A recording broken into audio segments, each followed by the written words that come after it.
قرآن مجید میں ارشاد ہے کہ بے شک اللہ کی کتاب میں اللہ کے نزدیک گنتی کے مطابق اس وقت 12 مہینے ہیں جب سے اس نے آسمان و زمین بنائے ہیں۔ ان مہینوں میں سے 4 حرمت والے ہیں، یہ سیدھا دین ہے، تو ان مہینوں میں اپنی جانوں پر ظلم مت کرو۔ اور حرمت و اکرام والے 4 مہینے یہ ہیں جن میں محرم، رجب المرجب، ذی قعدہ اور ذی الحجہ شامل ہیں۔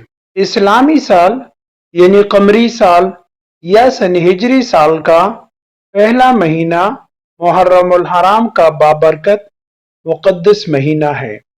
محرم حرم سے ماخوذ ہے جس کی معنی عزت و احترام کے ہیں۔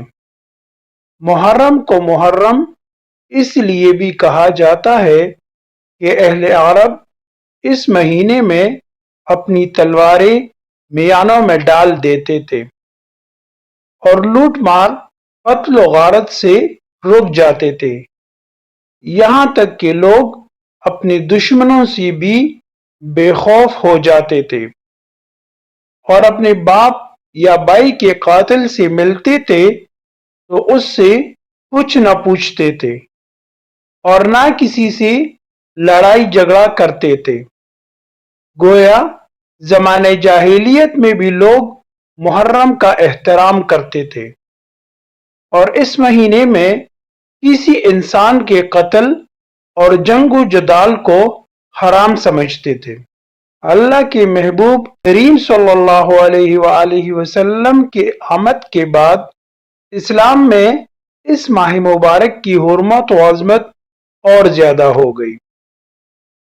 ایک بار کسی نے رسول کریم صلی اللہ علیہ وآلہ وسلم سے عرض کی کہ یا رسول اللہ، فرض نماز کے بعد کون سی نماز افضل ہے؟ اور رمضان کے فرض روزوں کے بعد کس مہینے کے روزے افضل ہیں؟ سرکار دو عالم صلی اللہ علیہ وآلہ وسلم نے ارشاد فرمایا کہ فرض نماز کے بعد سب سے افضل نماز نماز تہجد ہے، اور رمضان کے فرض روزوں کے بعد سب سے افضل روزے محرم الحرام کے ہیں۔ ایک اور جگہ نبی کریم صلی اللہ علیہ وآلہ وسلم نے ارشاد فرمایا کہ جو شخص محرم الحرام میں روزے رکھتا ہے تو اسے ہر روزے کے بدلے میں 30 روزوں کا ثواب ملتا ہے۔ رسول پاک صلی اللہ علیہ وآلہ وسلم کا ارشاد ہے کہ جو شخص محرم الحرام میں پہلے 10 دن تک مسلسل روزے رکھے گا، گویا اس نے 10,000 سال اس طرح عبادت کی کہ رات میں قیام کیا اور دن میں روزہ رکھا۔ اس ماہ مقدس کا 10واں دن یوم عاشورہ کہلاتا ہے۔ عاشور سریانی زبان کا لفظ ہے جس کے معنی جامع برکات کے ہیں، اور یہ یوم عاشورہ ہر سال مسلمانوں کے لیے جامع برکات بن کر آتا ہے۔ اس لیے عرب نے اس دن کو عاشورہ کے نام سے موسوم کیا۔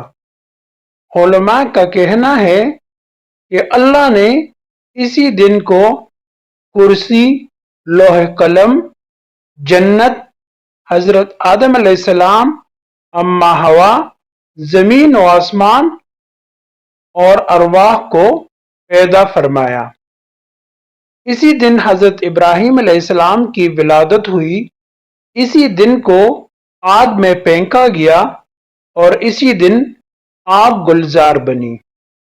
اسی دن اللہ نے بنی اسرائیل کو فرعون کے ظلم سے نجات دلائی۔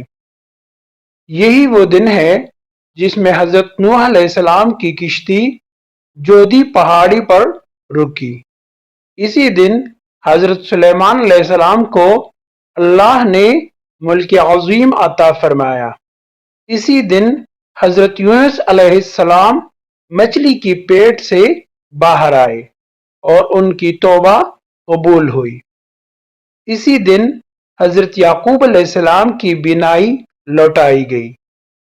اسی دن حضرت یوسف علیہ السلام گہری کنویں سے نکالے گئے۔ اسی دن حضرت ایوب علیہ السلام کو بیماری سے شفا ملی۔